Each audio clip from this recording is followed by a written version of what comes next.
Yun na magandang araw po sa inyo lahat. Welcome po sa Makapili TV. So dahil dun sa issue ng 20 pesos na kada kilo ng bigas na isisimulan po na ibenta daw di umano dun sa Visayas.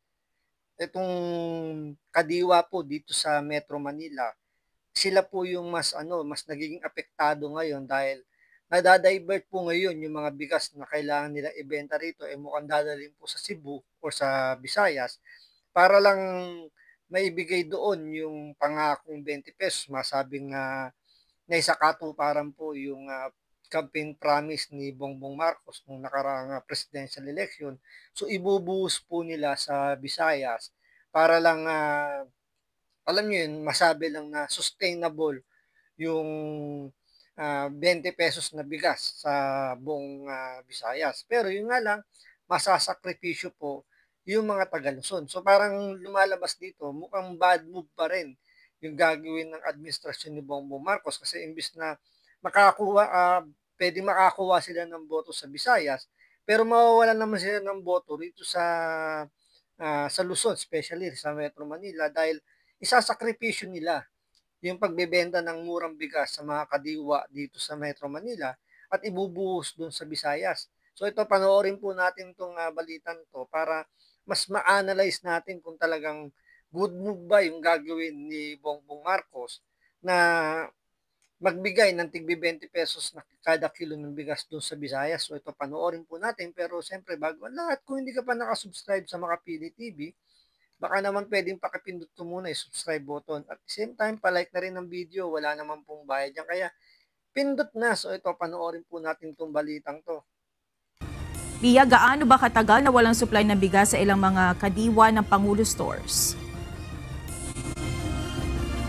Magandang gabi sa iyo, Monica. Ayon nga doon sa mga nakausap natin na ilang bantay ng Kadiwa Store dito sa Metro Manila, magmula nung nag-request sila ng stock ay 2 linggo na hanggang sa mga oras na ito ay hindi pa dumarating ang kanilang supply. Nagtataka na ang ilang mga bantay ng Kadiwa Store sa ilang stall sa palengke sa Metro Manila dahil sa kakulangan ng supply ng kanilang murang bigas. Sa ngayon po, ay di, yun nga po, 2 linggo na po na wala supply. Si Mang Javier na laging tutok sa kanyang pagbebenta, napansin na 2 linggo na ang nakalipas pero wala pa rin ang kanilang inaasahan na dating ng murang bigas. Ayon kay Mang Javier, nabantay ng Kadiwa Store sa Kamuning Market, talaga naman aniyang hinahanap ng mga mamimili ang bigas sa Kadiwa. Ay napakarami pong namin dahil isang truck mo dalahin dito yun eh. Truck kong dalahin dito. Ay ngayon po ay medyo, ako man hindi makapagtanong dahil nakakahiya naman di baga. Dahil alam naman ang ating gobyerno nga ay masyadong busy. Dagdag pa nito, 4 na araw pa lang itong nakadisplay sa kanilang stalls ay nasa-sold out na agad. 50 hanggang 100 sako aniyang ibinabagsak sa kanila na mabilis din naman na nauubos ng mga consumer. Kaya naman hindi na rin niya maitago ang inip sa tagal ng pagdating ng supply ng murang bigas, lalo pa at talagang binabalik-balikan ng mga mamimili. Ganito rin ang sinabi ni Apple May, bantay at cashier sa kadiwa ng Pangulo Store sa Maypaho Market. Aniya, talagang hinahanap ng mamimili ang murang bigas. Subalit bunsod ng di pa dumadating na supply, 35 pesos per kilo na lamang ng bigas ang natitira na hindi masyadong mabenta sa mga mamimili. Okay naman po, kaso nga lang, mas mabenta kasi yung 43 out of stock po ngayon. Bali sa stocks po is nasa 19 sacks na lang po, plus pa yung ngayon sa bags po. Gaya ng sa Kamuning Market, 2 linggo na rin, walang dumarating na supply sa kadiwa ng Pangulo sa Maypaho. Samantala, sa kadiwa ng Pangulo Store naman sa Malabon City, maraming mamimili rin ng tumatangkilik sa murang bigas. Monica, ayon sa ating mga nakausap na mga bantay sa kadiwa ng Pangulo Store, karaniwan o karamihan ng mga nag-a-avail talaga ng murang bigas ay mula sa mga vulnerable sector gaya na lamang ng mga persons with disability, gayon din ng mga solo parent. Kaya naman ayon sa kanila, napakalaking bagay talaga ang availability nito sa mga pamilihan.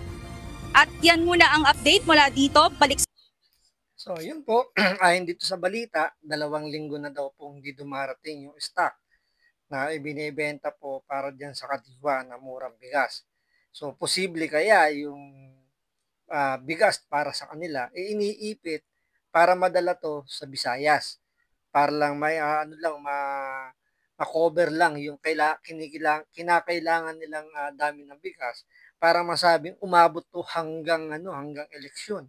Kasi kung konti lang yung stock nila, sa isang araw, ilang kilo ng bigas ang puwedeng ibigay sa isang tao, sabi nila, more than 5 kilos, 5 to 10 kilos daw ang ibibigay sa mga puwedeng bumili.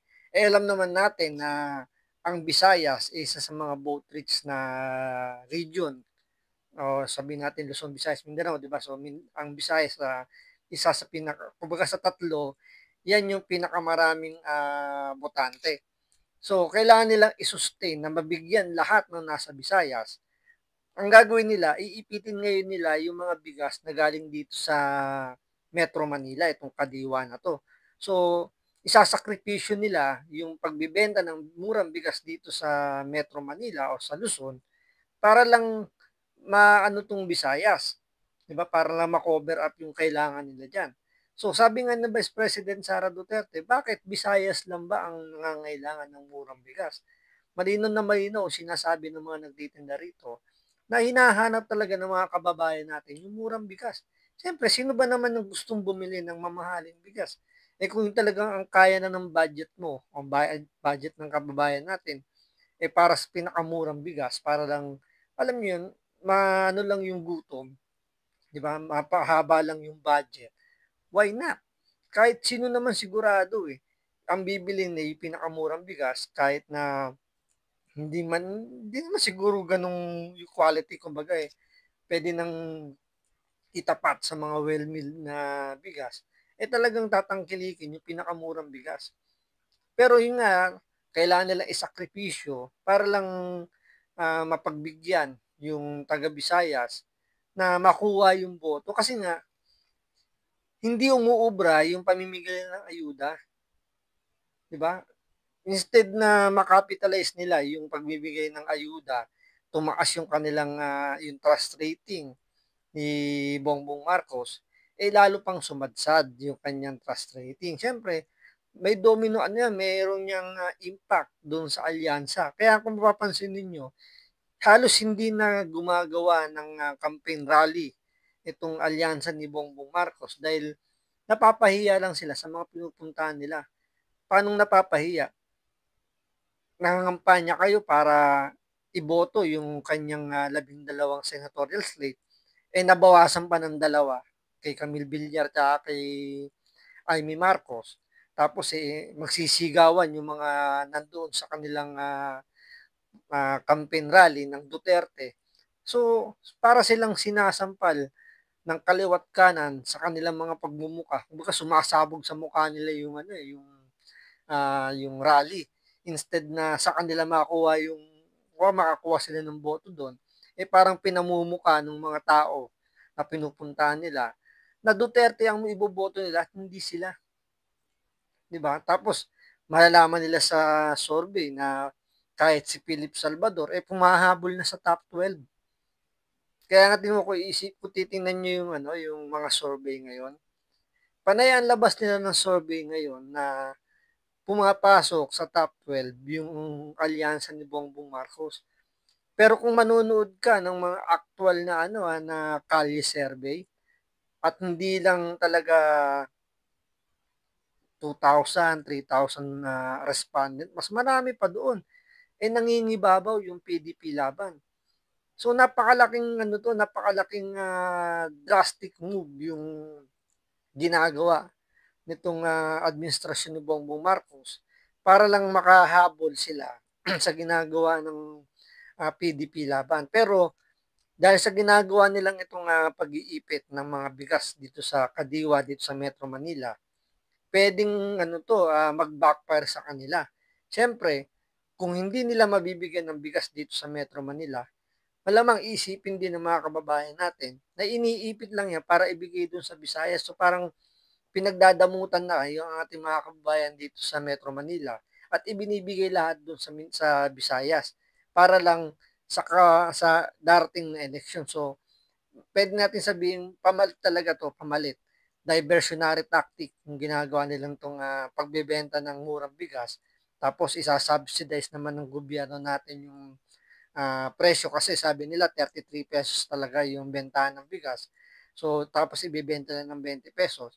So, may 13 pesos na discrepancy. So, sasaluhin niya ng gobyerno.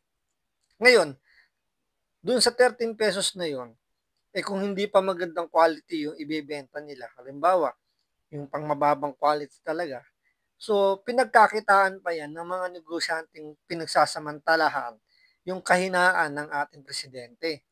So, kikita pa sila na wala pa yung mga waste na bigas nila, yung mga hindi magandang klase. So, sila pa rin yung mas nakinabang. Kaya nga napakaganda yung ginawa ni Vice President Sara Duterte na parang kinall out niya na or nagbigay siya ng prediction na posible yung 20 pesos na bigas na ibebenta ng administrasyon ni Bongbong Marcos hindi yun magandang klase na pwedeng sabihin nating pagkain daw ng mga hayop, ng baboy. Sabi nung parang ganun yung sinabi ni Vice President Sara Duterte.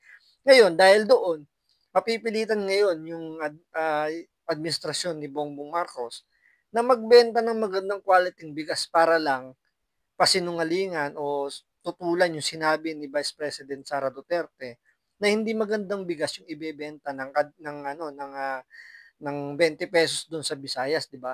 So, kumbaga, yun yung kagandahan sa magiging epekto nung pagsasalita ni Vice President Sara Duterte. So, kailangan gandahan ng gobyerno natin yung quality ng bigas na ibebenta sa halagang 20 pesos. So, antayin natin sa mga susunod na araw kung ano yung igagalaw ng gobyerno natin tungkol dito sa tigbi 20 pesos na kada kilo ng bigas. So maraming salamat sa panonood.